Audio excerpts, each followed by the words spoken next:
सांगलीची क्रीडा पंढरी की मद्यपींचा अड्डा, प्रशासनाचे शिवाजी महाराज स्टेडियमकडे अक्षम्य दुर्लक्ष. सांगलीची शान आणि हजारो खेळाडूंचे स्वप्न असलेल्या छत्रपती शिवाजी महाराज स्टेडियमची आजची अवस्था पाहून मन हेलावून जाते.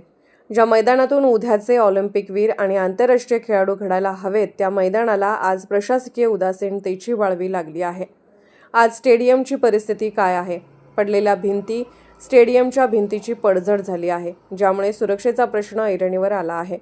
मृत्यूचे सापळे, मैदानावरील विजेचे बोर्ड आणि डीपी उघड्या अवस्थेत आहेत. सराव करणाऱ्या लहान मुलांचा किंवा खेळाडूंचा चुकून जरी स्पर्श झाला तर या भीषण दुर्घटनेला जबाबदार कोण? मद्यपींचा सुळसुळाट, मैदानावर ठिकठिकाणी दारूच्या बाटल्यांचा खच पडलेला पाहायला मिळतोय. खेळाच्या पवित्र जागेचे रूपांतर मद्यपींच्या अड्ड्यात होत असताना प्रशासन झोपले आहे का?